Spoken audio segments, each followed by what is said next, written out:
Looking like it is almost time to go.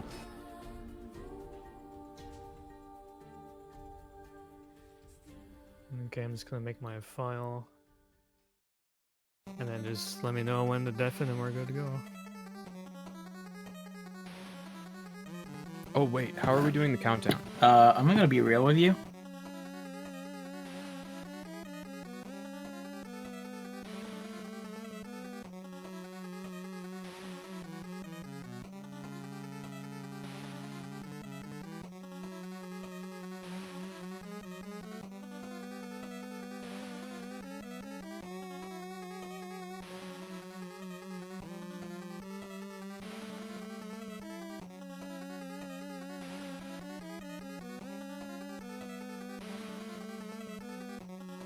All right, well, Everyone.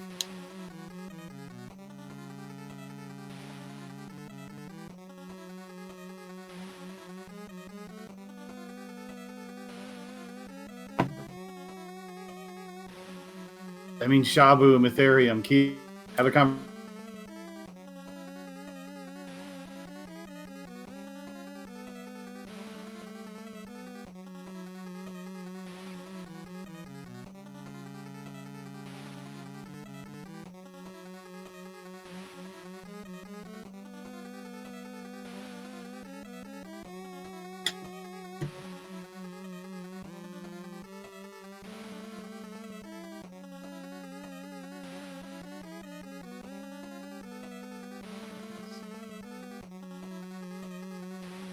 all right. So Myth, I think we've got a potentially pretty hot and spicy race coming up.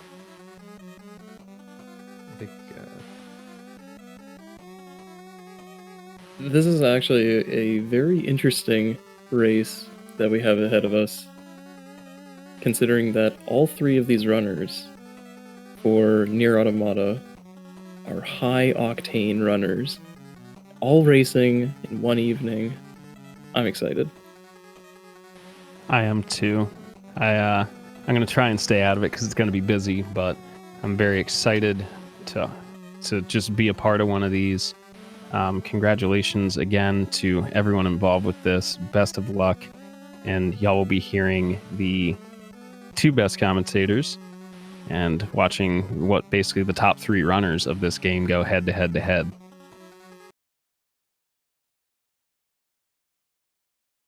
yeah. So we've got honestly, we just have three titans of the game, and I didn't want to go at it too early and go too hot and heavy, but I guess I'll introduce him now. We've got aloyarkk, who I would call a fresh-faced fiend of fast speed. One of the newer runners and just kind of took the entire scene by storm with incredibly difficult movement tech and incredibly quick optimizations. We've got and then we've got two members of what is now becoming kind of the old guard. We've got Ameiii and Blue, and I believe all three of these members have held the world record at one point or another. Is that correct, or is Ameiii has had multiple world records at the very least? I know for a fact in Alloy is definitely the newest newcomer to the scene, but Blue, Alloy, and Ameiii have been trading blows between each other for the past few months. yeah. So this is gonna be I'm Connor right now. It's gonna be a hot race, and there's some things that we're gonna be obviously have to look out for. There's a couple sections where there's gonna be a little bit of RNG involved, and we will point those out. Don't worry, and we're hoping, fingers crossed, for the best. All of these players, sometimes to give you an idea, when we do these races, a couple of these sections will maybe say like, okay, if this person has this issue, we'll slow down a bit and allow them to catch up to have a more fair race. But today we the runners have all kind of agreed to just go for PB pace, and they're just gonna finesse it. You know what I'm saying? They're just gonna go fast. They're gonna go as hard as they can, and they're gonna go for, you know, for most of these runners, PB pace means potentially world record. So I'm pretty excited to see what they can do with the no holds barred race format that they're going for. And it looks like we are off. The countdown is down. and beginning of the run we are. So,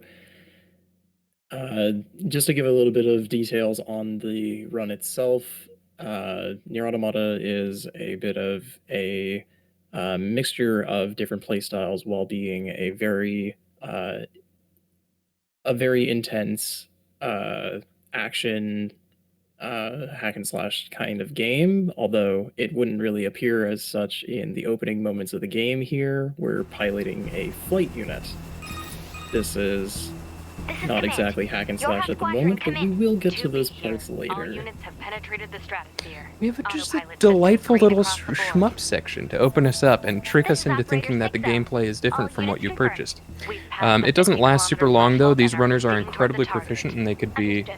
what's the best opening shmup? Is it like a 4.0? I think it's 4.08, is that?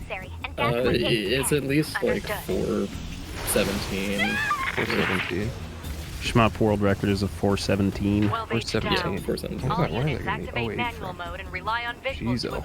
I think it's Ameiii and Alloy tied, if I recall, like to the frame, or either that or they're like one frame off. Yeah, thank you. So despite this being a shmup section and everything being fairly limited, there's a couple things that they can do, and I'm going to be talking a little bit quickly. We're going to be coming at you fast and loose with a bit of information. This is going to be true for the whole run because there's just a lot to unpack, and Myth and I will do our very best. But the first thing we're going to see is a AI manipulation, where we're going to kind of nudge our little buddies on over, and they're going to shoot an enemy before we normally would be able to get them to, and that's just because we just push them over to the left a little bit. And we're going to see a more kind of fully realized version of that a bit later, where they push it completely off screen during a screen change. It's going to shoot an enemy. Now, the nice thing about shmup sections is that all of these waves are predetermined. These runners could probably do this blindfolded. In fact, many have attempted doing it blindfolded to, I'll be honest, middling results.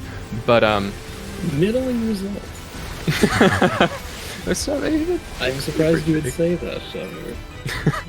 I've been very impressed with his results, but I won't judge. Oh, I'm not talking about Bubsy yet. Bubsy is a god. I'm talking about when Canars tried to do a blindfolded run. Dude, I remember that. That was like 2 years ago.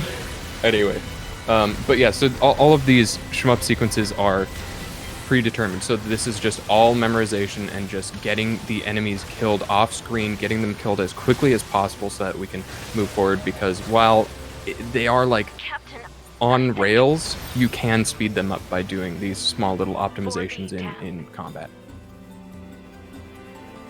So while we're just waiting here, I do want to give a little bit more explanation on this. You may have noticed at this point where on the player screens there's a little bit of unfamiliar icon appearing. Those icons are a part of a mod that the NieR Automata speedrunning community has put together, along with the help of the NieR Automata modding community. A community member put forward an idea for a network mod, so that way we can race and see other racers on our screen. So you can see the positions relative to you throughout the race, and it seems and it feels much more competitive that way. So you can see on all 3 of the racers' screens those small little icons of the other racers, so they know where they are in relation to everybody else. And you know what? Speaking of mods, we've got another little saucy, nice one that we're going to be playing with. And that's called VC3 mod. So there's materials that drop that allow us to upgrade our weapons and do all sorts of nice and fun stuff, deal bigger damage, but they're incredibly annoying percentages. And so just to make that a bit more consistent for this race, we have we're running with that mod so that they are guaranteed those drops and all that stuff. Now, yeah, for the sake of consistency, it very much helps with consistently finishing these kinds of runs at a higher level. They're just melting through these enemies. What the heck is going on? This looks wacky and wild. I want to hear about it. So the movement that they're doing right now for these combat sections is a attack that we call damage glitch. A damage glitch is executed once you do a dash and a heavy attack with the short sword weapon. Obviously, off of the start in prologue here, we have a short sword with us, so we switch to that weapon set and we can start damage glitching. The damage glitch deals a silly amount of damage that we can trivialize a lot of the boss fights, but that doesn't mean that that they're particularly easy. Doing these fights quickly is very tough. And now we're going to be getting into some of the more movement-based kind of stuff, which is also, funnily enough, attacks. So one of my favorite things about this game is the movement, and the amount of movement options we have at our disposal is basically all just tied to our weapons. And we're going to be using basically only the basically the short sword, and then later on we'll get a little bit of spear action. Yep, and sorry, I just my train of thought. Anyway, but as you can see, we're doing the damage glitch and all that stuff. We're going to be using the pod program, lasering some guys down every once in a while. But we're going to be using attacks to get height, to get distance, and to get speed. And the first kind of really big one of this is this bridge skip. So tying all of these attacks together to get as much height as possible to get over this bridge and then move forward. Unfortunately, bridge skip is one of those tricks that some runners do have some difficulty with, but prologue is just one of those sections here where it's just back to back to back to back skips, and it's very, very optimized. Yeah. A lot of people see as these guys go from room to room, they have it down to a science. Yeah. And then that's also, the amount of resets. You have to do prologue every time, so a lot of these runners are highly... Wow. Anyway, sorry. I know. I'm sure Kios is familiar with some of those resets. If I hear one more joke about resets, I'm shutting the stream down. Monk-ass. While I have the floor, I will say we have a quick donation, $100 from Fabric Coaster. Thank you very much, and I'll let them get back into this. Thank you so much. All right, so we're coming up on our first little, well, I guess not so little. Coming up on our first boss, or kind of mini boss before the big boss. Also, Angle Swag. Technically Which, third boss. you know what, Myth? You're right. I mean, it's not really anything I can say to that.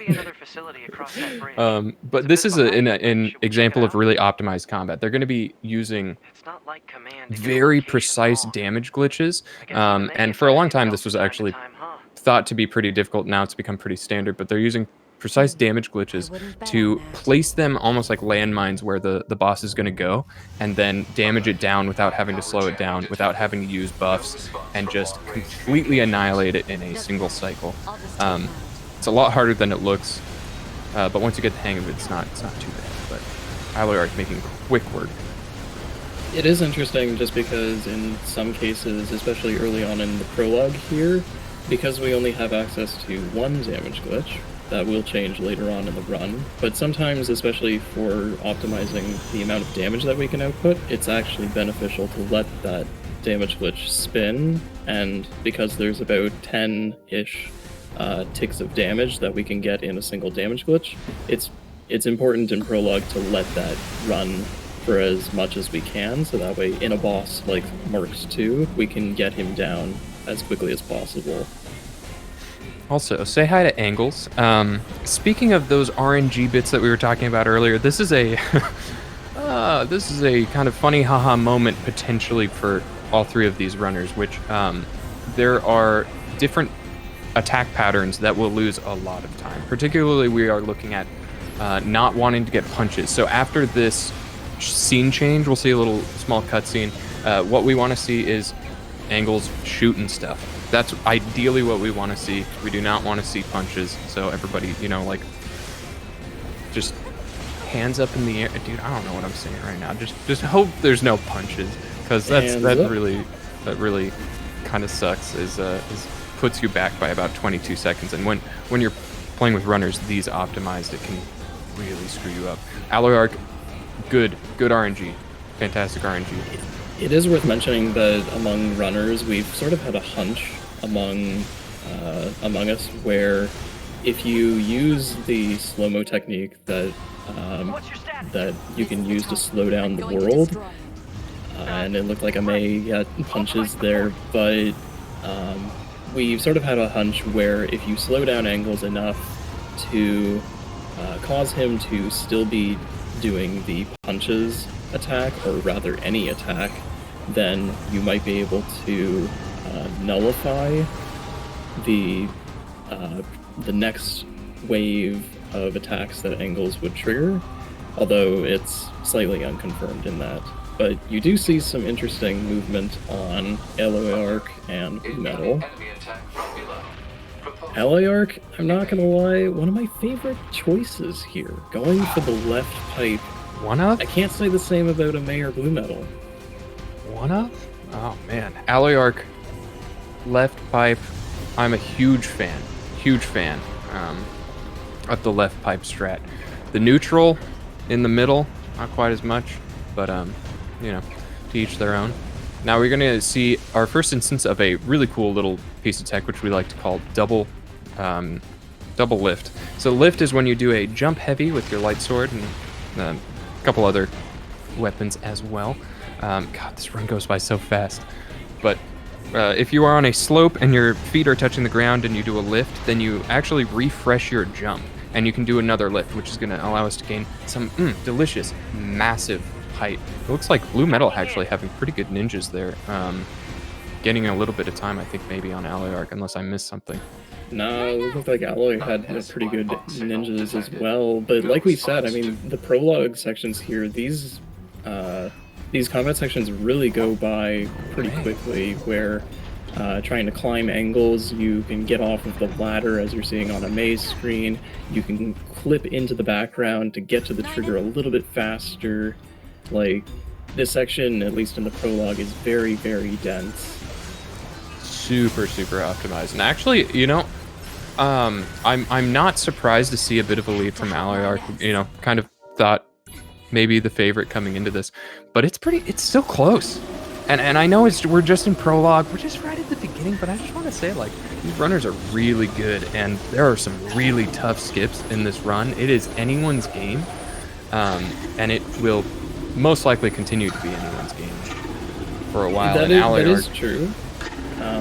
Although prologue has determined some races in the past, especially with Aloy and BlueMetal being so tied together. Like, any blunder that one of the runners makes is going to be a huge difference that could determine the outcome. Yeah, Ameiii does have some ground that he needs to make up for. Yeah, and I'll be honest, punches.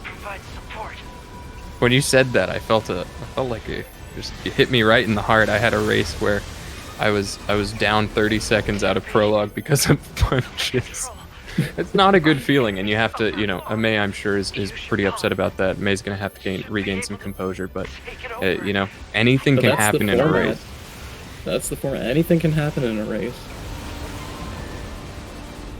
All right, now we're seeing a little bit of interesting movement tech on aloyarkk's screen as well, which is we're going to see for not super long, but long enough that we have to explain it, which is called dash punching. Now, chaining dashes is faster than running, and then if you do a dash and then a punch, that's a little bit faster than dash chaining. And then eventually we'll get to do dash swings, which, oh god, I hate dash punching. I'm gonna be honest, dash punching is the worst. But we're gonna see a nice, solid evolution of movement techniques as the run goes on. We're going to start off with dash punching, and we're going to slowly get more and more technologically advanced as the run goes on. And we'll point those out. Got a little menu boss going on.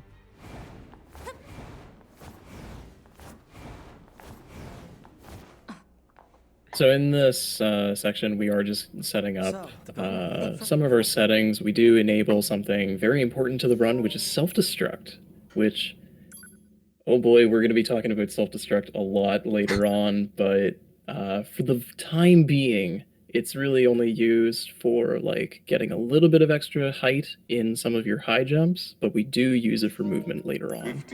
Yeah.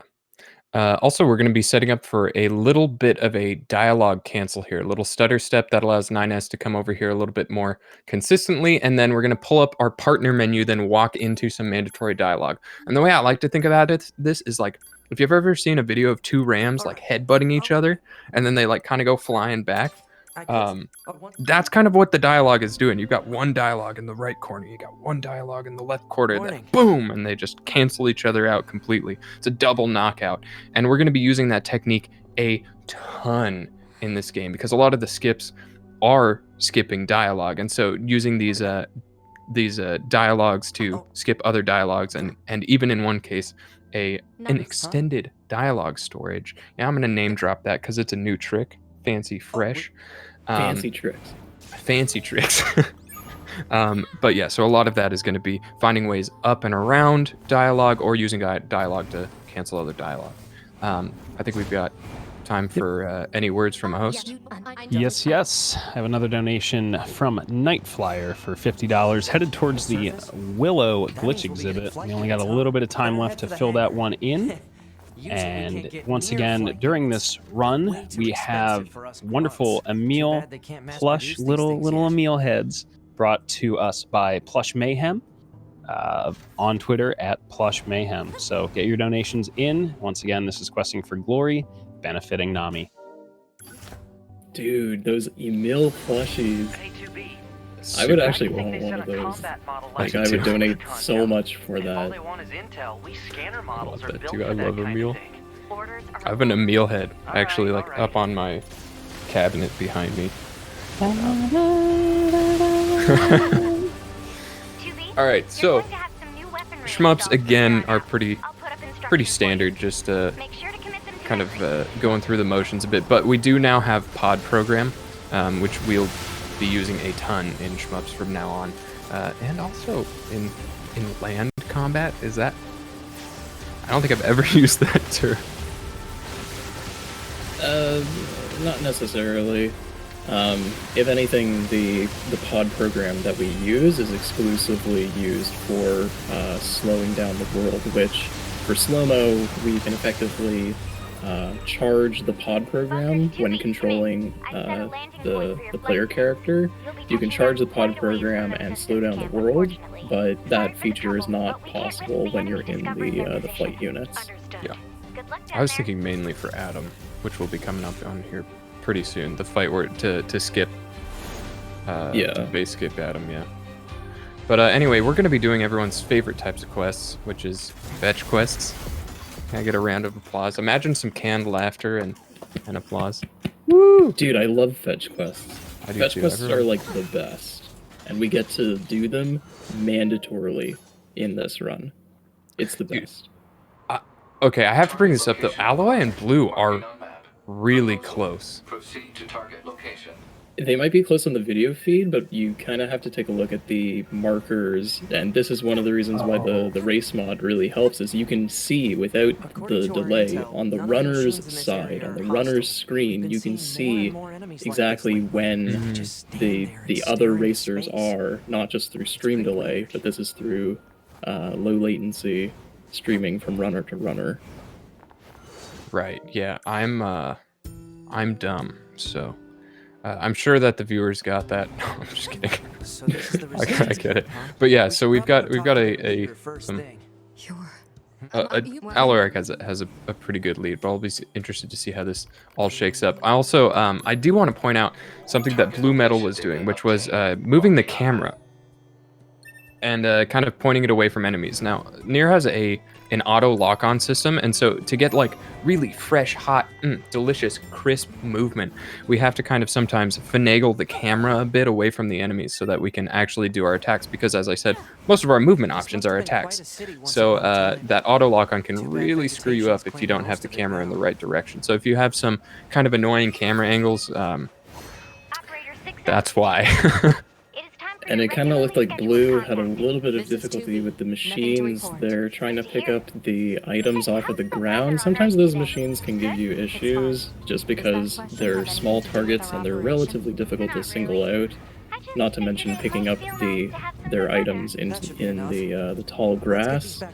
But Aloy has a small little lead over Blue now. Yeah, it's growing. I'm gonna be honest, it is growing. Alloy is looking very clean right now, but you know, I'm gonna say it. I don't mean to do a commentary curse. I don't mean to do anything. I just you know, like I don't want anyone to sit here and be like, oh, Alloy's got this in the bag, you know, because like we've seen it time and time again. Like anything can happen. Anything can happen. Okay. And we've unlocked dash swinging. Yeah, so you'll notice on the runners' movements here in the resistance camp, they opted to upgrade their short sword to level 2. That enables the sword to spin faster, effectively. Now, why would we want that to happen? Well, when it spins faster, the animations happen faster, so that enables us to do other attacks for movement. So the dash swing that we do is done with a dash, and then a heavy attack, very similar to the inputs for a damage glitch, but this is a long hold of dash, and then while the character is running, we heavy attack. So that does that sort of swinging action with the sword. Oh, And it travels pretty fast. I can see Alloy on BlueMetal's screen. Yep. They're actually So- not that far apart now. Coming up on some buys. These buys are incredibly important, by the way, because we're going to be buying a couple things that are going to be almost necessary at this point, which is a resilience chip, yummy, delicious, and a sachet, which both incredibly useful. And then obviously we're going to buy some assorted buffs and healing and stuff, you know, just normal shopping stuff. But what resilience does, also we just clipped out there, don't worry about it. That's going to happen a lot.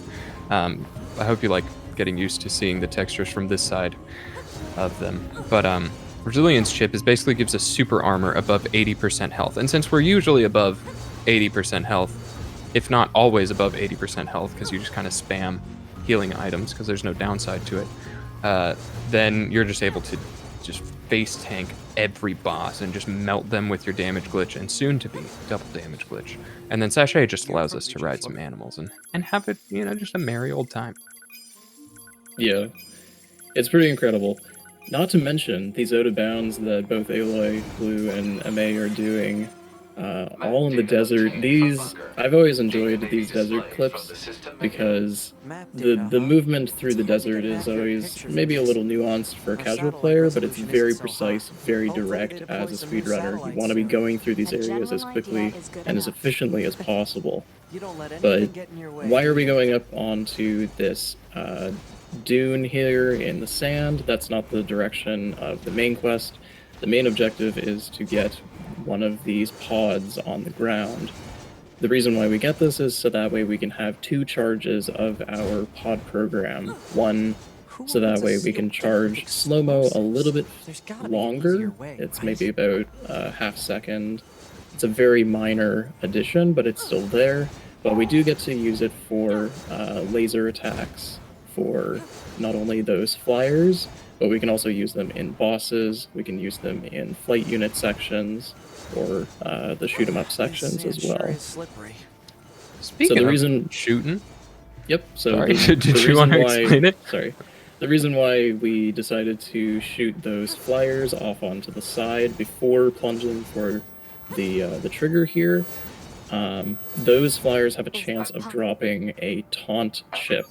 Taunt chips are usually how casual players are introduced to the taunt mechanic, which again increases the player's damage. Did we mention that we deal a lot of damage in this game? Oh yeah, damage glitch is multiplicative, by the way. Just you know, just throwing that out there. All these buffs are just stupid.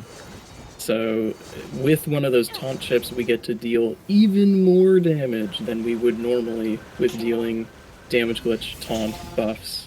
It's pretty crazy. One thing I'd love to, if I can, I'd love to point out about these out of bounds. First of all, they look awesome.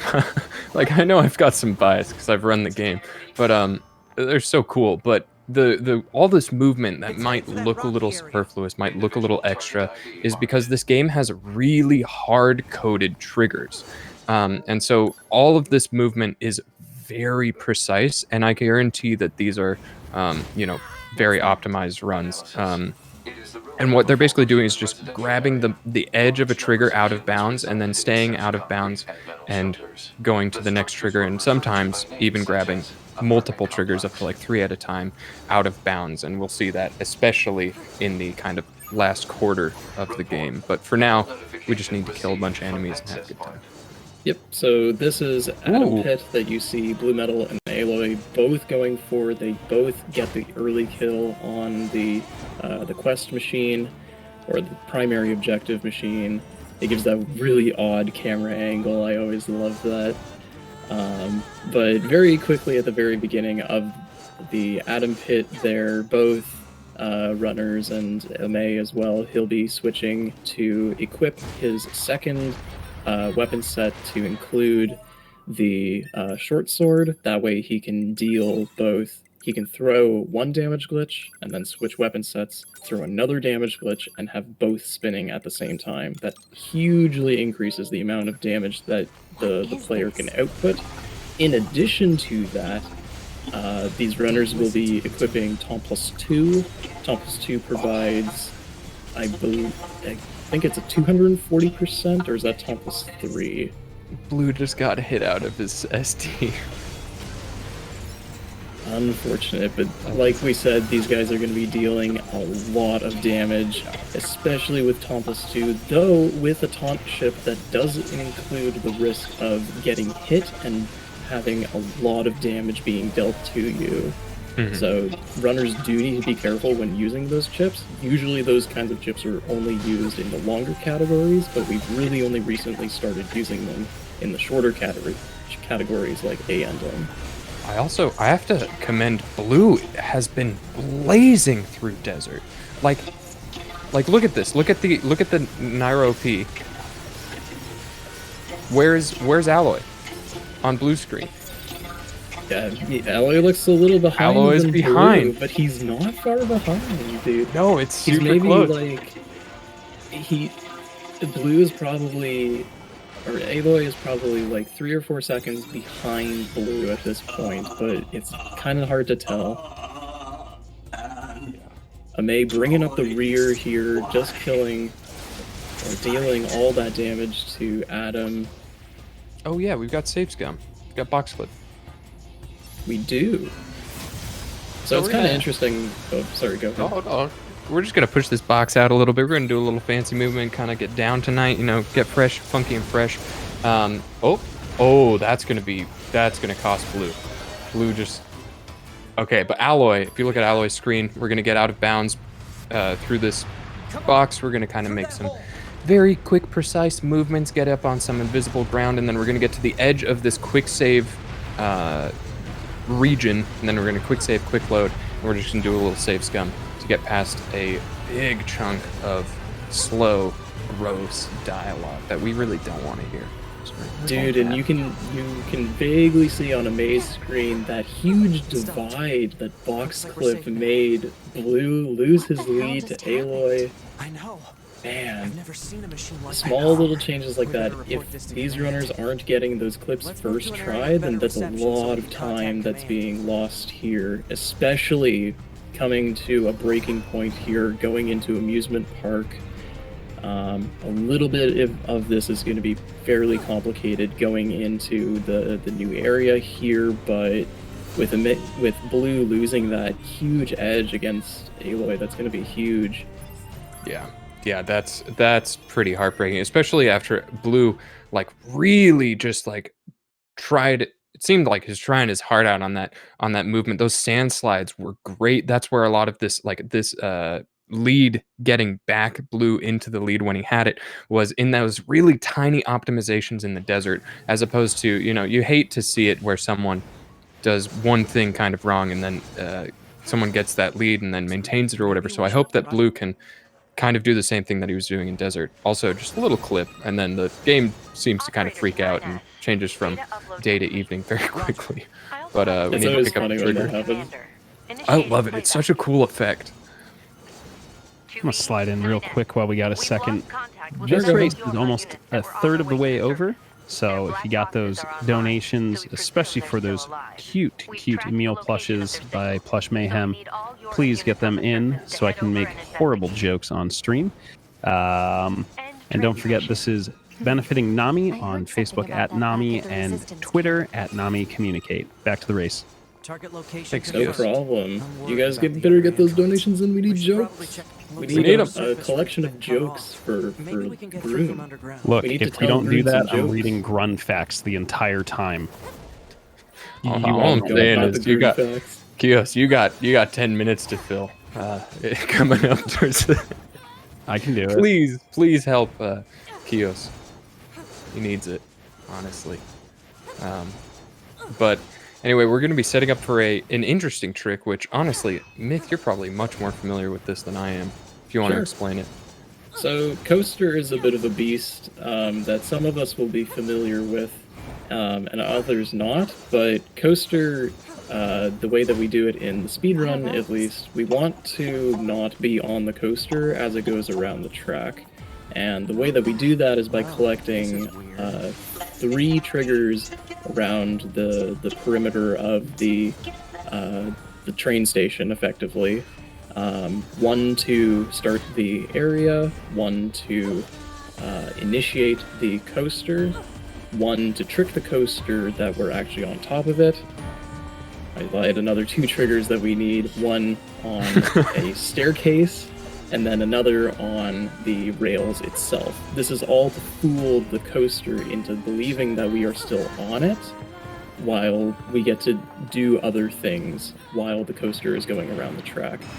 There's about a minute or so, I think it's closer to like 50 seconds-ish, of time when the coaster is going around the track that we get to do things, but during that time, we can go down basically back the same way we came through the area and pick up a spear. That spear is usually hidden in like the sewers area, but again, we're speedrunners. We're not going to do it the normal way, we're going to go through it out of bounds. Yeah, so even though it's still an auto-scroller, we're able to get out of the auto-scroller and do something else, which ultimately saves us some time. Now, Beauvoir, a fan-favorite boss fight. One thing that I love about this fight is that you can't zero cycle her, or else she one cycles you. And so you have to purposefully kind of slow your roll a bit, you know, and go for the 0.5 cycle. I just always think that that's kind of an interesting fact about the run and stuff. And I do want to say, like, I was seeing a bit of like they are incredible runners, but they are not infallible. And I saw a little hesitation from aloyarkk on his skip earlier, and honestly, I think that if Blue wants to have a chance, then he's going to have to be super clean when aloyarkk is making some of these maybe smaller problems, and maybe even if we saw someone get hacked here, that would be something, because that's, God, I hate getting hacked here. It's the worst. Yeah, any of these blunders is a huge difference in how much time you lose compared to these other racers. Like, it's very difficult to call who's in the lead between Blue and Aloy, but each of them have their safety strats, and they need to employ those at some point in order to maintain that lead and to maintain that consistency. Yeah. If you're not consistent, then you may not be fast. So something that's worth mentioning here is that because now we have the spear, we now have the ability to clip into things that we normally wouldn't be able to, because the spear has a little bit of a higher clipping power, as we call it in the community, where you can clip into objects and textures that you otherwise wouldn't be able to with the different animations. One of them being the door. Now, the door leading out of the theater isn't particularly difficult to clip through, but because it's on a timer, because as the door slowly opens, we need to be basically squeezing the player character out of bounds effectively squished by the door out of bounds, and in order to get there as fast as we need that spear. And another thing I'd like to point out is that this is a really cool trick coming up, and I really enjoy explaining this, so I'm going to talk about it a little bit, but we SD'd at the end of Beauvoir, and what that does is it actually saves the animation of getting up from the SD, so for this time you are potentially momentarily invincible and able to do some really wacky physics stuff. So we're going to go over here, pick up something from Pascal, we're going to go get an animal, ride on the animal, and then we're going to get the animal to kind of squeeze us and pinch us between a wall, and it's going to allow us to kind of almost instantly get back to Pascal's village. It's going to be a really cool trick, but I will say that the setup is incredibly precise, and Yeah. most runners do not get it. But it's pretty precise, but I mean, these guys in a race, because being top tier, they'll go for any amount of time save that they need.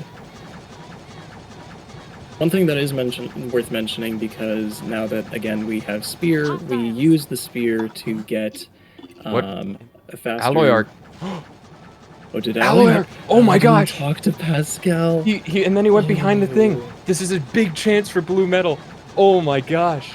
That is a huge time loss on Alloy's part. Blue is even more in the lead because of that blunder from I feel Alloy. awful for That's getting excited, unfortunate. but oh my gosh, this means we have a real race on our hands. This is what we've been talking about. Oh my gosh. And I think, is that the small boar? Is that small boar?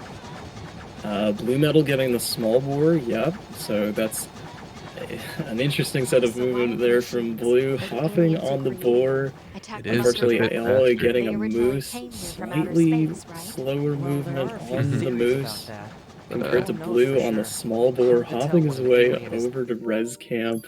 Real quick, I think Kios wanted to pop in before we get to the Real hard quick, trick. 'cause I know there's a big trick coming up. We just have $25 from Anonymous going to the FF7 incentive. Don't forget the Willow debug exhibition incentive is closing very, very soon, as are the Ameiii plushies. Get them in. Allow me to talk over these fine gentlemen. Thank you so much. Thank you. All right, so here they're going to be trying to set up, and they have just enough health, hopefully from the oh, okay, setting it up. Oh, we did say So it it was looks an like Blue- incredibly yeah, difficult trick. It looks like Blue didn't get that there. Fortunately, there is a backup that he can do. Let's see if aloyarkk gets it.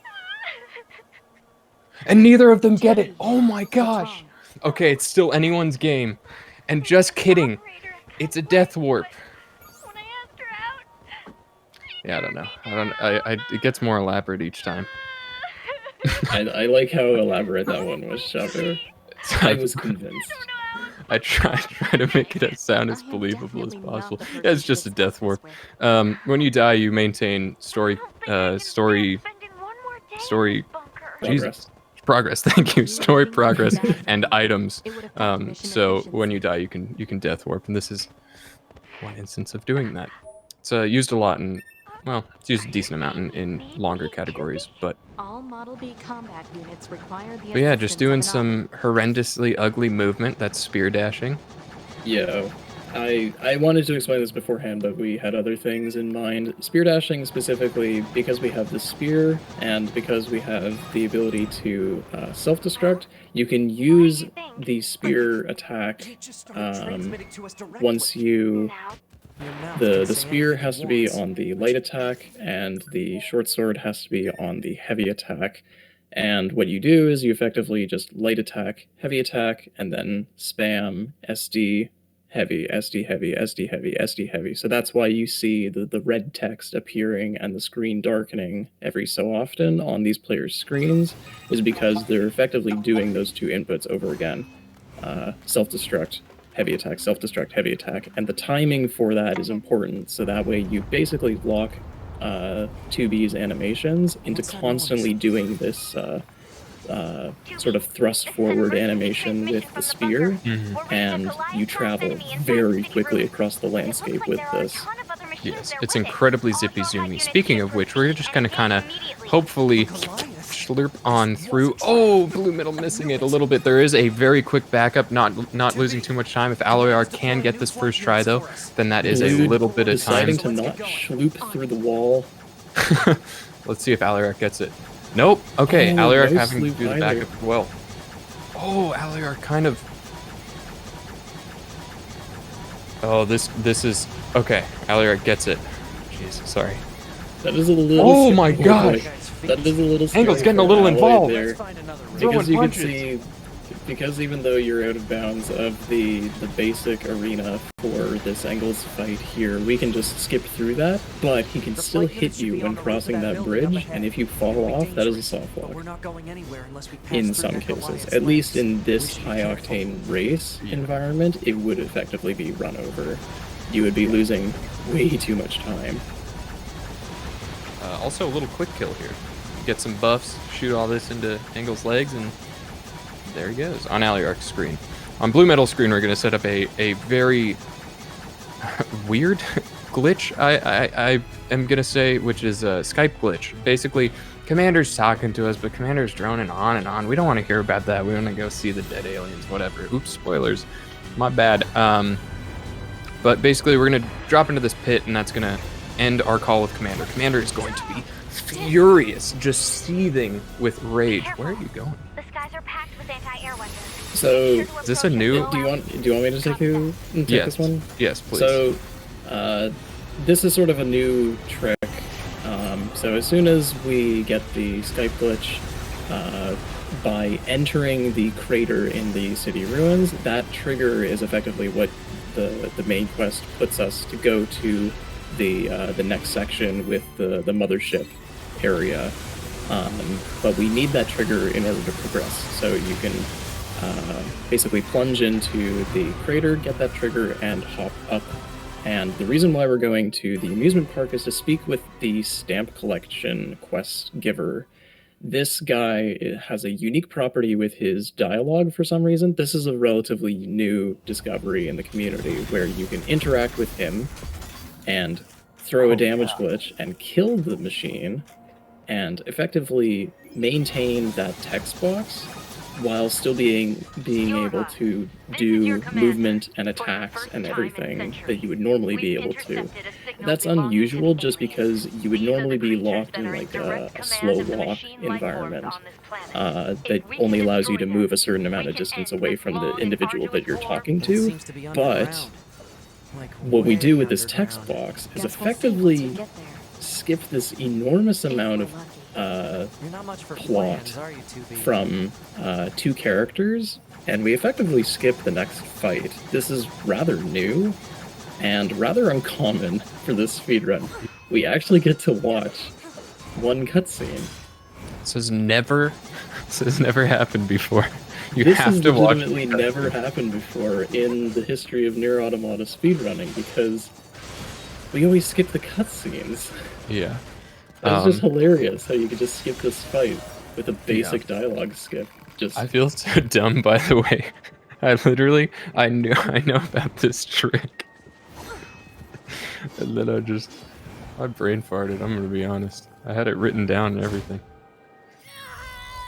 So the important part with this trick in particular is that you want to be maintaining that dialogue box all the way from the amusement park, effectively, clipping out of bounds and going directly to the mothership area. And you basically just watch the cutscene, and as soon as the enemies spawn in and start talking, boom, dialogue skips. You continue on with the story. 2B, look. So, on all three of these runners' screens, you did see that they picked up a chest in the tunnels there. That chest is important for the Virtuous Contract level 3 sword that they'll be getting shortly. That's, again, faster speed, more damage. You know the deal. We've got a nice another, again, a lot of dialogue ramming into each other. There's another one. That one, which we talked a little bit about earlier, basically if you hold B next to your partner, they pull up an option of like, hey, do you want me to hang out with you, have some tea, prepare some lunch, long range, passive, you know, whatever. And that dialogue we can actually use to cancel out other dialogues as well. There's a lot of weird dialogues that you can grab and then cancel other dialogues with. We have another one where if you pet the pod, which you can do with your mouse, or if you're on PS4 with the trackpad, doing it in little circles, and then you pet the pod. It's really nice, affection affirmative. It's very pleasant, but it also can be useful for skipping dialogues. It's not really used very much because we've got better ways to do that now. But over here, grabbing our buffs, selling up some stuff so that we can purchase VC3 and also put in our big damage chips, and we're going to be dealing some big damage. So I hope you're ready to see things just absolutely melt like fondue because of our chips. And we can Did someone say big damage? Big damage. Man, Yes. the commander sure is I was a trying to slave make like driver, huh? a food now we thing, have to like go back to chips the city and ruins. fondue. Is that those go together? Chips and fondue. I don't know what you're talking about, Shabu. Because I just opened a fresh bag. You want some? You like Yeah, jalapeno? please. Do you Yeah, have any fondue Or with more that? than cestite all over? I've never not been hungry commentating, as you could probably tell. But also did a little trick there. Just a big boy jump over a little quest dialogue, which we call mom skip. Because we don't want to talk to Mom. No, mom is slow. Mom is slow and she is mean. She yells at her child. That's not cool. Don't yell at your children. Where? This is getting off topic really quickly. What are we talking about? We're talking about how Blue is about to cancel some more dialogue with the partner thing that we were talking about. This is a little bit precise as well. If you go too far, you won't be able to grab that. If you go too close, of course, Blue just nailing it. Blue just nailing it.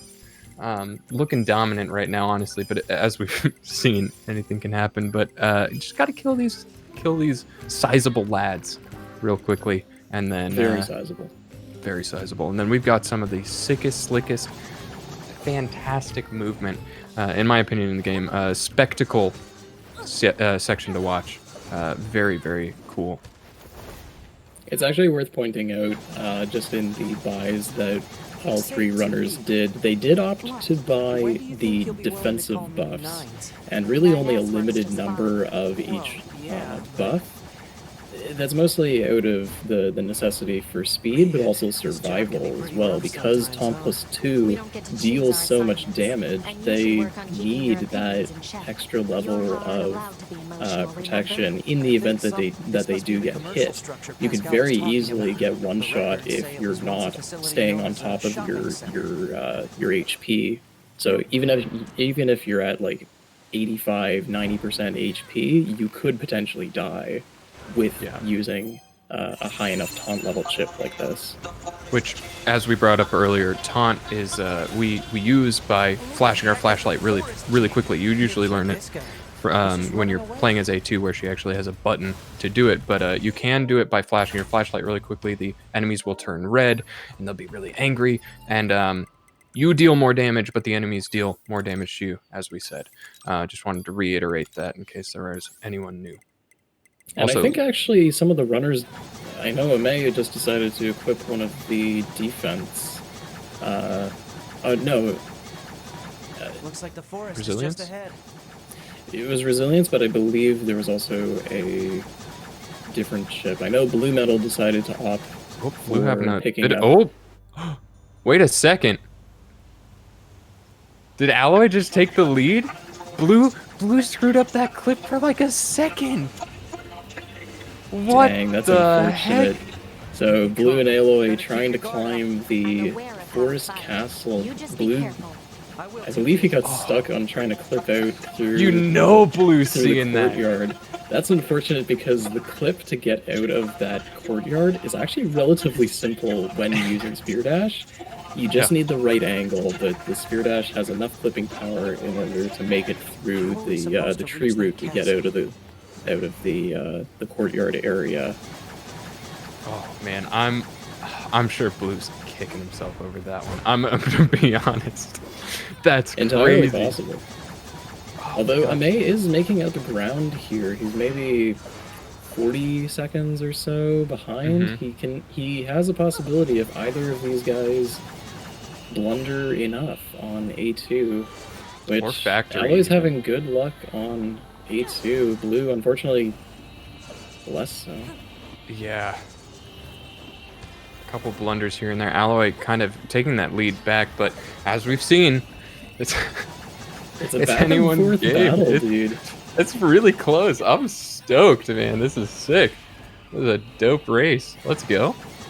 Also, just quick. Sorry, I'm basically they did a little high jump there after the A2 fight. There's a really long dialogue. It's like 2 minutes long or something. It's gross. Hate it.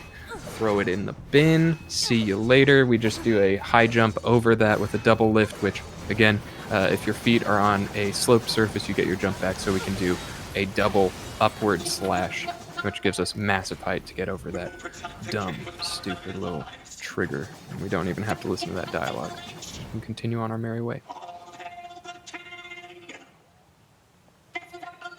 So here Ameiii is going into A2, while both BlueMetal and Alloy going to the resistance camp, almost at the favorite part I have to say, every NieR Automata ending run. Also, Blue gained a little bit of time there. His movement off of that ladder was a little bit better than Alloy's. Alloy went back up on top after grabbing the ladder, and Blue went off the ladder, boom, straight into the teleport. Really clean. That's an unfortunate way of losing the lead, but hey, that's just how NieR Automata speedrunning happens. So this is one of my favorite clips here, going to Flooded City. Instead of going the casual way, which is like through the tube and stuff, like we're just gonna go from Resistance Camp straight to the Flooded City area using one of the computers in that area, and you basically just get the trigger for the area by plunging through out of bounds and collecting the trigger, basically warping all the way back up to the resistance camp because the character hasn't touched ground. You warp all the way back up to the resistance camp, and you plunge all the way to the end of the Flooded City fight, where you fight these machines and trying to collect the flight unit in this area. Again, combat. It'll be fast. Effectively just trying to kill these guys as efficiently as possible. I see. This also stores a dialogue, because we skip a dialogue and then we're able to go and get it to get rid of another dialogue, which you'll see Blue do right here. Blue, easy peasy, lemon squeezy. And then now we're in everybody's favorite part. And I just have to say, Blue looked so clean. Before we hand it off to some donations, some jokes and stuff like that, this is, unfortunately, after this small little itty-bitty section, there's a long, basically auto-scroller. There is still like some player agency where what you do matters, and particularly there's these cores that you have to fight, and that's a whole thing, but like, honestly, who wants to hear about that? But I just want to say, Blue looking pissed. Blue's out for blood right now. On the Flooded City skips, Blue was just taking the tightest angles, really just cutting it close, just going as quickly as possible. And honestly, I'm here for it. I'm so ready, because I think we're in for an incredible like last half quarter. I guess last quarter of the race here. Groon is kind of a gatekeeper for all of the really insane, nutty, like combat sections and some incredible glitches that you do not want to miss. So even if you're going to take a nap during this section, make sure you set your alarm and get ready for some absolutely insane stuff coming up afterwards. For sure. No, for me. It's my turn for a nap, Pios. Your turn. All right, I'll get it from here. We have $30 from Inuart that says, Pure IA, Pure IA, Pure IA, Pure IA, Pure IA. La la la la la. I know who that's from. La la la la la. La la la la la. Yo, thank you for the $30, Inu. That is going to the FF6 incentive. We are just over halfway for the Willow glitch. exhibit. Don't forget, we have the cute Emil plushies I've been pushing from Plush Mayhem. I'll get it in quick before anyone else forgets it. If you are interested in the speedrun Discord server, this is not a joke. It's www.sponsoredbydrakengard.com. Sponsored by Drakengard. Not actually sponsored by Drakengard. Drakengard is not affiliated with NieR Automata at all. It's not. Questing for Glory or RPG Limit Break. Speaking of, this is Questing for Glory, Hope and Healing, hashtag not alone. We are here supporting NAMI, the National Alliance on Mental Illness, nation's largest grassroots mental health organization. And we are here helping to support them. 1 in 5 Americans live with a mental health condition, and fewer than 50% of adults living with these conditions will receive treatment each year. Many factors contribute to this, including stigma, lack of access, lack of knowledge, and resources. So feel free to get these donations in. We got a lot of cool prizes and just bid wars and all sorts of cool stuff coming up. I'm going to toss it back to the crew, and then I'll jump in if you need me. Sure thing. So here we are, all 3 of the runners. It looks like Alloy's making his way into Grune first, but Blue still on his heels. It's close. It's still very close. So I guess I'll throw out some interesting, not Carl Theodor Ferdinand Grund facts, Grund facts yet, but some facts about the fight actually in the game. There's a couple things that you can do that are kind of just little trivia things, and this is just goes to show how desperate I am to talk about anything during this section. But I guess you know, we talk about it and we talk a big, you know, whatever, we make a stink about it, but Grune is still a widely skill-based thing. They are grabbing EXP during this section, which is vastly important for the rest of the run. They also have cores coming up, which are these like little mini bosses that have to be done in a very precise way to get them to 1 cycle. And if they don't, then they lose a good chunk of time. And as we've seen, any chunk of time is too much chunks of time. But as for some fun stuff, if you go into the corner of the screen at a particular part in this race, or not in the race, wow, in this fight, you actually despawn all of the enemies, and so you can just go and have a drink, go to the bathroom, chill out. There's also another section where you can, if you dash really quickly, you can clip all the way through Grune, and unfortunately it will teleport you back to where you were, but you can kind of target something that we think was maybe originally part of the fight that was removed later. But yeah, so that's my. I shouldn't have talked so fast. I should have talked at a much. You should have talked. You should have drawn that out, Shabby. You need to elaborate more. You need to take it a little chill. Grune is a time for chat and the commentary to bond, and you know, like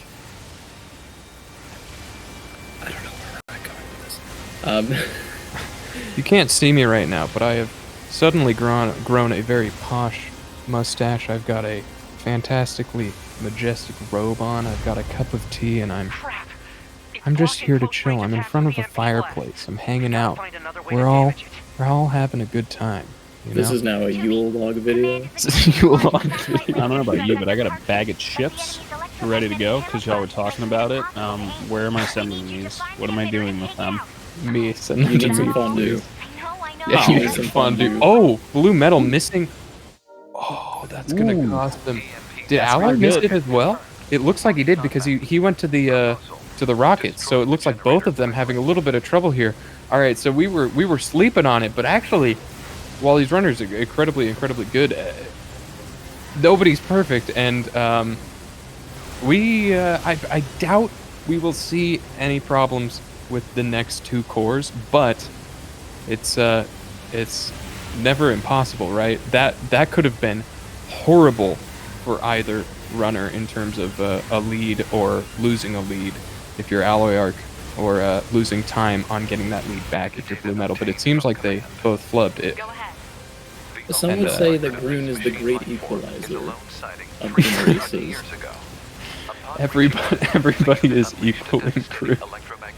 That's true. Everyone looks the same when they speedrun Grune. become as Groon? Yeah. I'm gonna guess they intentionally missed it so I don't have to read Grun facts.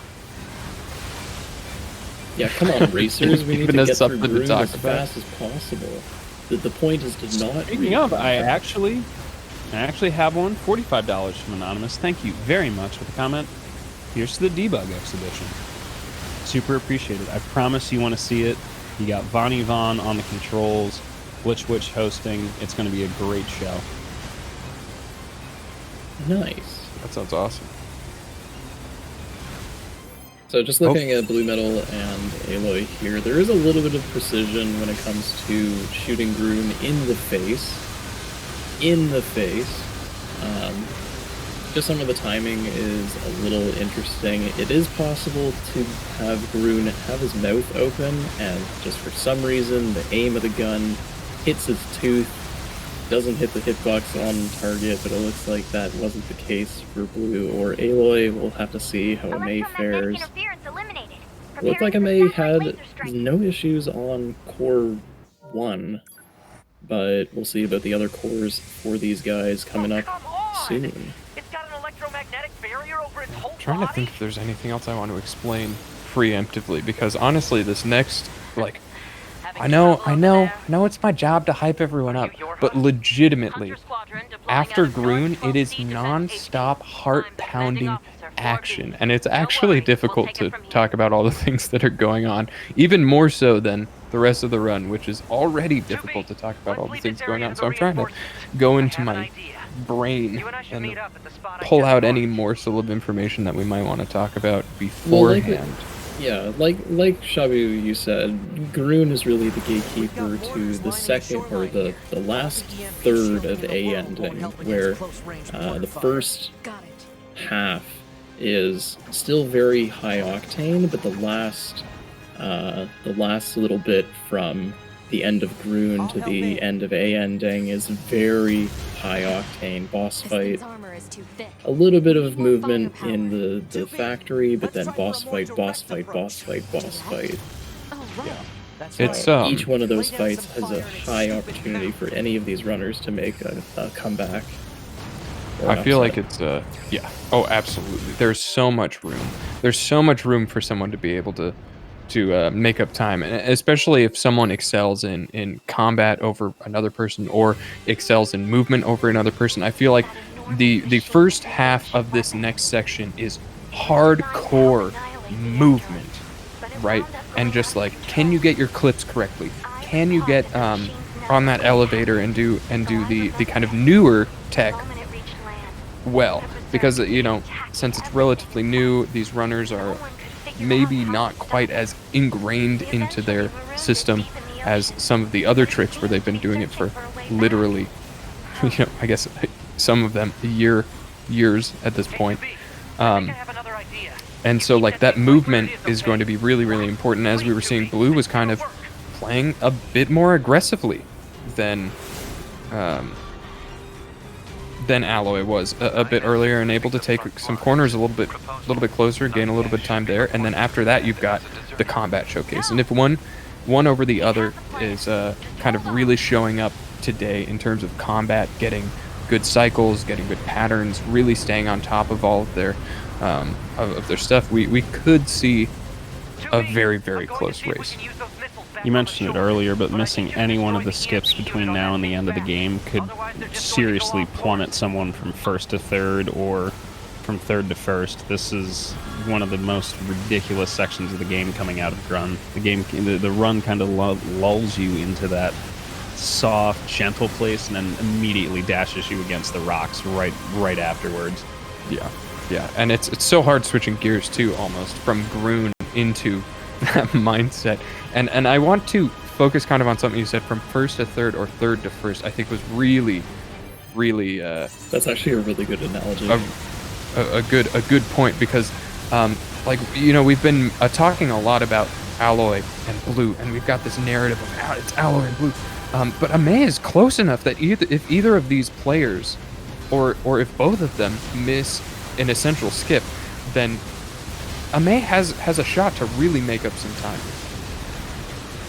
And Ameiii not dragging his feet there on the last core, deciding to swap to missiles because he got a bad grun spin too. Trying to take advantage of every millisecond he can grab.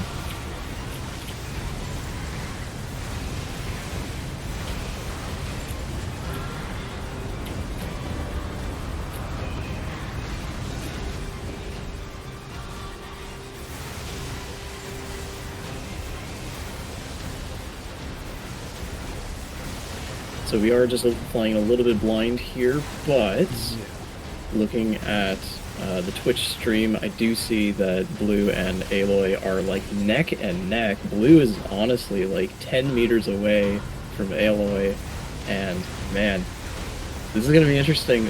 Blue has a little bit more game knowledge than Aloy, but Aloy definitely has the speed to back him up. Aloy being a little bit newer to the scene.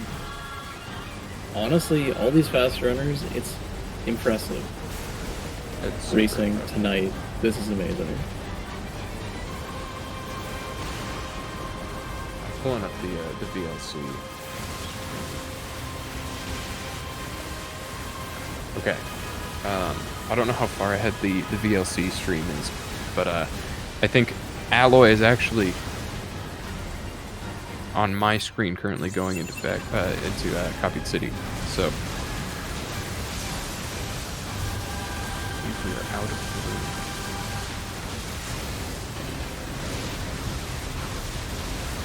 So going into the copied city area, Adam is one of those fights that's actually pretty scary, especially with Tompus 2, and even higher as well.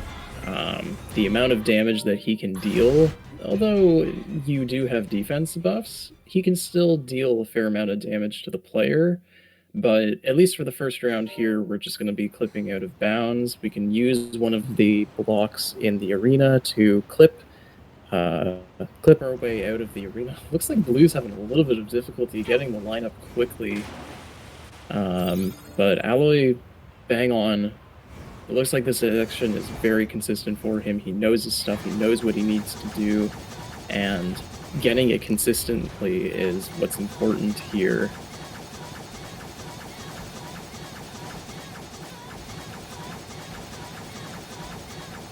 So Alloy got the door open for the dialogue skip to happen, and what he's going to do is actually pod pat and get access to the dialogue that the pod would usually say while pod patting, but also interacting with the dialogue that is at the entrance of the elevator. And as soon as those dialogue skips happen, we can trigger the dialogue for or we can trigger the next part of the Adam fight in the copied city as soon as those happen. And again, fighting Adam is pretty daunting, especially with taunt chip, so if he hits you, it's gonna hurt real bad.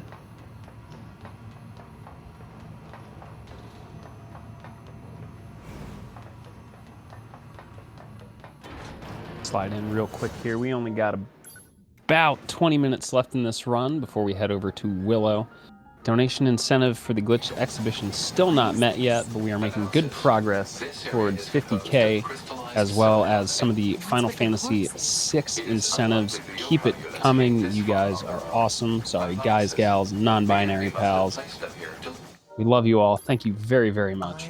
Or we machine life forms, I suppose. Yes, thank you. Have a keen interest in humanity, love, family, religion.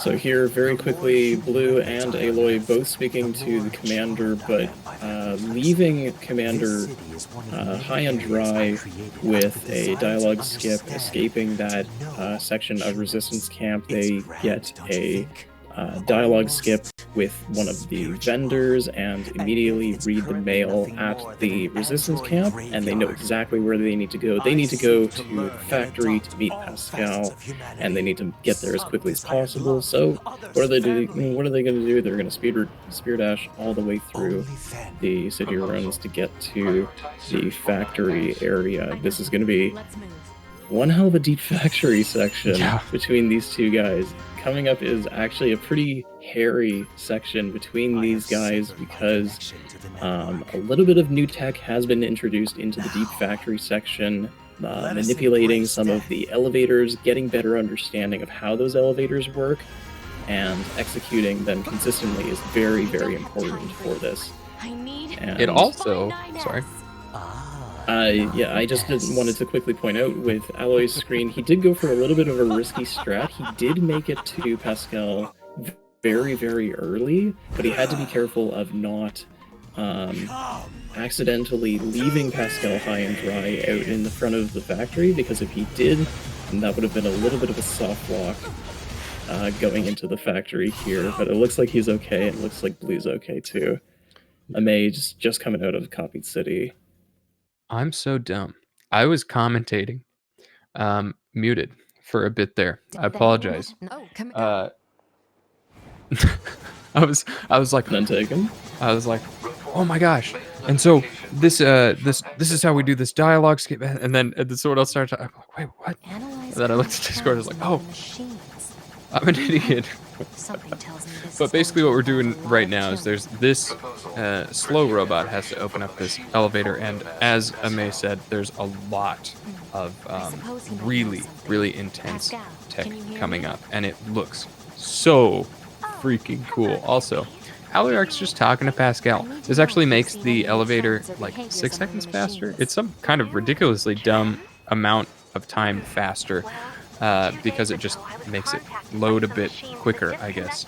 But basically, this is going to be a lot of clips. Also, we talked about this earlier. The camera is so that aloyarkk and Blue do not accidentally auto-lock onto an enemy, which could be incredibly bad. If you kill them, you get a bad ending, and then also just kind of screws up your line.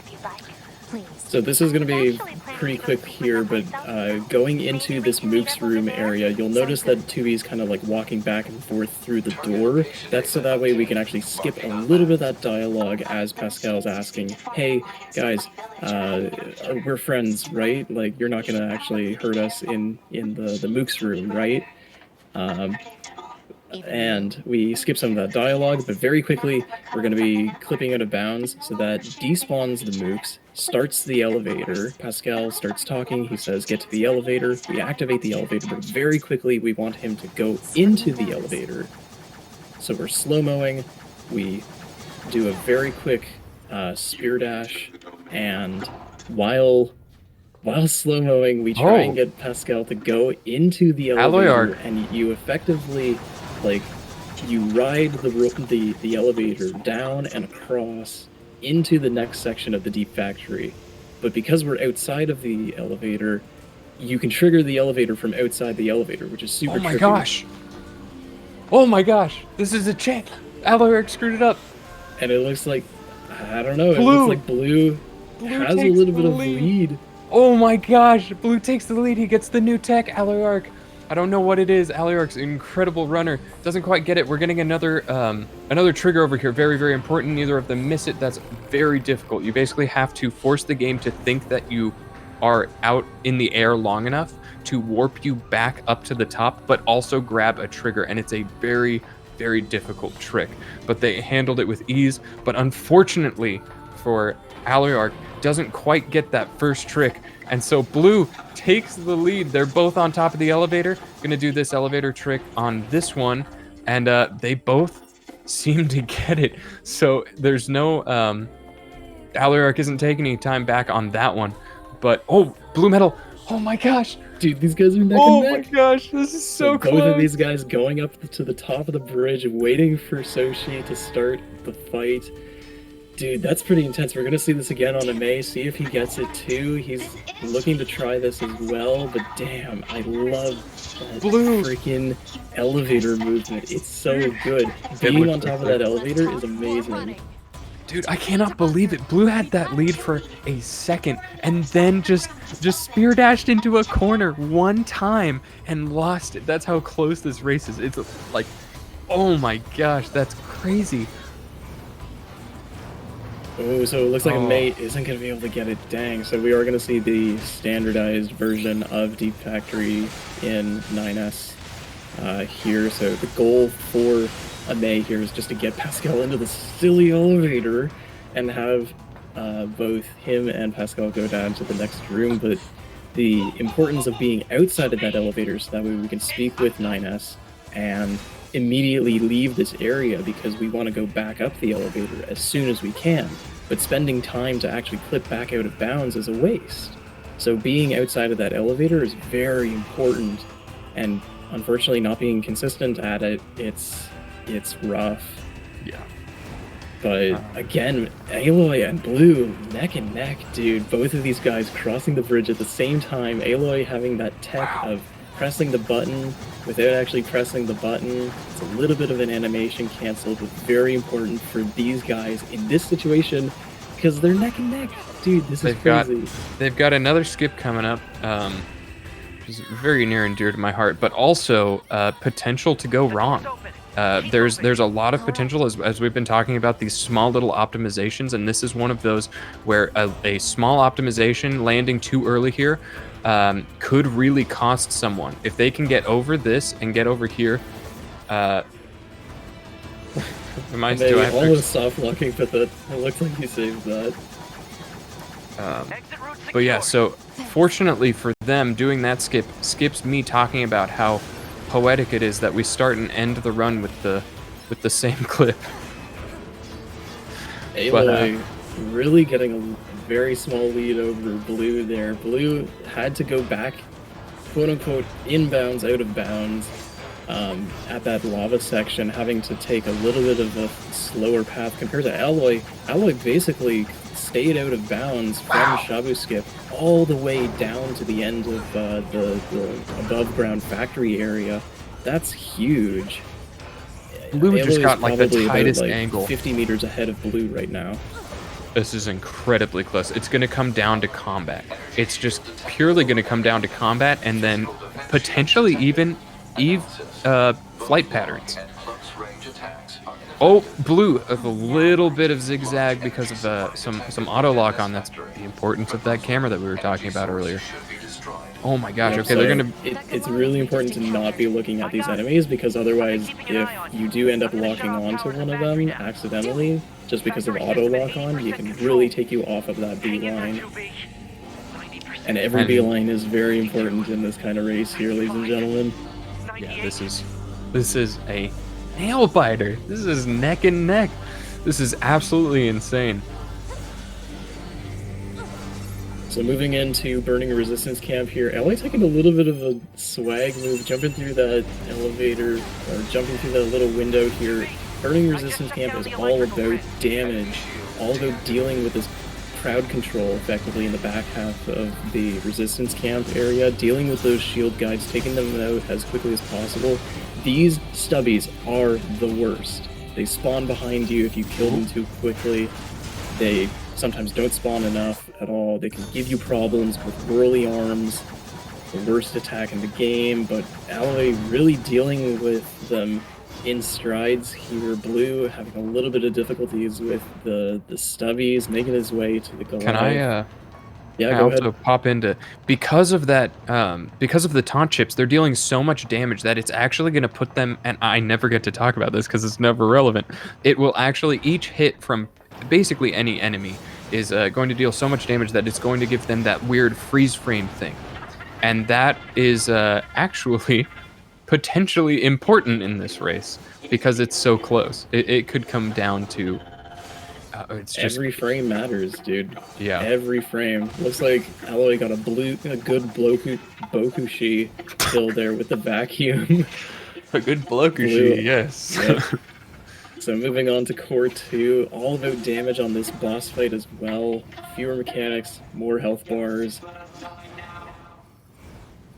And beautiful maybe a fighting fish. from Aloy. I don't think we're, yeah. Are we gonna get a little fish out of Aloy? Maybe we'll get a little fish out of Blue. Blue got a really, really good spot for that core. We call those hill strats, and basically you kite the enemy onto this hill because normally it stands too far up for us to damage glitch it. But if you take it over to that hill, it's right in that juicy, delicious little sweet spot that we can just wail on it and get rid of all of its health. Alloy very narrowly not falling down into the pit of doom, because sometimes you can use up those jumps crossing that gap. I certainly have, and fall and lose time, but Alloy with the very risky strats, trying to get as close to the end here before Blue, going into core 2. I have to say, Blue's spear dashing at the beginning, like right after core 2, was crazy. You didn't even see the SD screen pop up. I think Blue, as I was saying, I think Blue's maybe not pissed, but Blue is feeling the competition right now. Blue, dude, I'm sure they're under a hell of a lot of pressure here. I don't really fast core 2 on Alloy. Oh Holy gosh. crap. Wow. And Blue also incredible mobs there in front of the gate. Let's see if Blue can. It's gonna come down to Eve flight patterns. I think so, dude. Eve is one of those equalizers in any race. If you get a good Eve, you get a good Eve, but if he doesn't behave, he just doesn't. And this is really important going into Eve phase 1 for Alloy. Very important here, just deal damage, get as much in as you possibly can. Ideally, one attack, have only one attack from Eve come out, and it looks like both Blue and Alloy are gonna get that. We also have some strats using SD as an actual attack coming up, and unfortunately, we have in the past seen runners SD too early, end up in a vulnerable state, die, and then just lose too much time. And that's something that is a real problem. You're under the nerves of the race. You're really trying to cut it close as possible, and then you just do it like a pixel of health too early. That is something you could possibly see. But doing a little phase skip here, if you look at BlueMetal's, Alloy did that. But basically, as long as he doesn't get to full health, then it skips that second phase. So here going into phase 3 for Alloy and Blue, it's very important, as we said, if Eve is moving around a lot, that's really lost damage on our part, making full use of that Tom plus 2 chips, that way we actually deal more damage to him. Eve very narrowly stayed in range on Alloy's part, and it looks like Blue right underneath both of them. This is going to come down to... It seems like Blue got a little bit better RNG there. This is going to come down to Eve positioning as he's flying around, and as we are slow walking in this state. We can't use our melee attacks anymore. It's just down to ranged attack. Oh. Alloy getting the cutscene first. Blue with the RNG trying to free aim his way down, and looks like Eve is actually going to mess with Blue a little bit there, staying still right at the very end as Alloy gets the final cutscene to finish off a ending before Blue, just a hair ahead of Blue. Damn. Can I just say how insane? Do you want to know what's like really cool? Do you want to know what's really cool? Lay it on me. Alloy took the lead back from one spear dash into a corner and then kept it. That was it. That was the difference between winning and losing, was one spear dash into a corner. Damn it. They're here. I said it I think earlier. that's what it came down to, dude. Like, yeah, the flight patterns, it was anyone's game at flight patterns, but with, and Blue kind of got bullied, but Blue, I think, had pretty much already, I think Alloy had gotten to the cutscene at that point, so it didn't matter quite as much in terms of the race, but it came down to that one spear dash, because Blue got that lead back in Factory, and then lost it from that literally one spear dash. That's an incredible race. That Deep Factory, especially the newer manipulations in Deep Factory, really played a huge part in that, especially being newer tech, newer manipulations in the Deep Factory, not as well rehearsed, not as consistent as other parts in the run. It's a huge determining factor in that. Consistency. But it looks like Ameii's gone on to Eve phase 1 here, cleaning up that Eve phase 2. What is it? I want to see Eve play really nice. I think that would be good. I think that would be really cool. He's absorbing the It would life be- force of whatever's left on the be- network. Although I feel bad about saying this, it might be kind of We'll never get anywhere funny like in a this. very Going to sad try way hacking into Eve and shutting him down. Back me up, 2B. Is that the if it commentator's was curse? bad. If it was Are you bad. cursing Ameiii right now? No, of course not. That would be. No, but I- I would like to. I think I would love to see Ameiii play nice, but we'll see here. It all kind of. That's not a great start. So moving on to Eve phase 3 here, really got to take advantage of those taunt chips again. The amount of damage that we're able to deal, especially with this self-destruct here, self-destruct nice. being a melee weapon attack classified by the game, we are able to take advantage of the buffs that we use, the taunt chip that we use, everything in order to deal that amount of damage to get him down. Wow. Eve playing really nice. That was a quite a good Eve, actually. Eve definitely played into Ameii's favor there, Yeah. doing sort of a semicircle around him and getting right underneath him. Very important for that transition to be as quickly as possible, transitioning from the fight into the cutscene, into this final segment, hearing the dialogue, and finally finishing out a ending. Good job on all of the runners here, and that would be time. Fantastic work.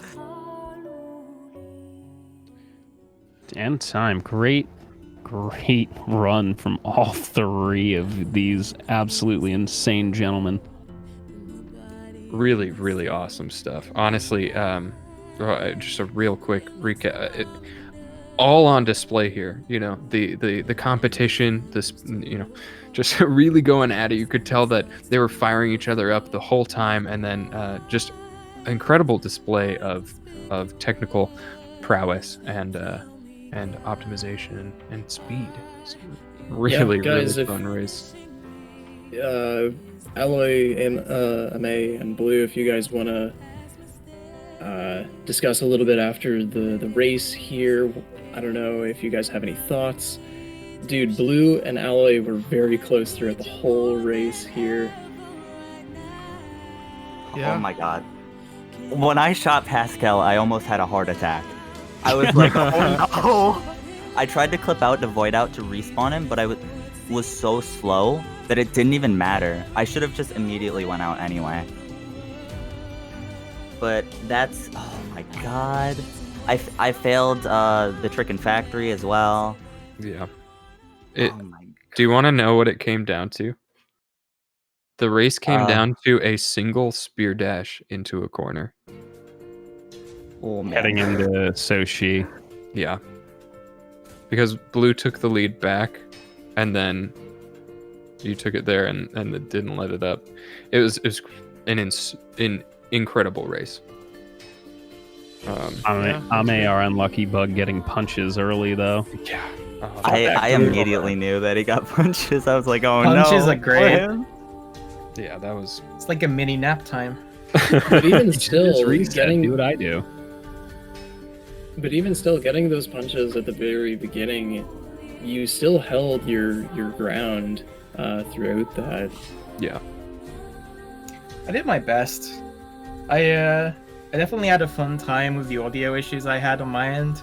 Oh. I don't think it came through for you, but my spear dashes, I was hearing them about a second after I spear dashed. So that was spicy. Oh.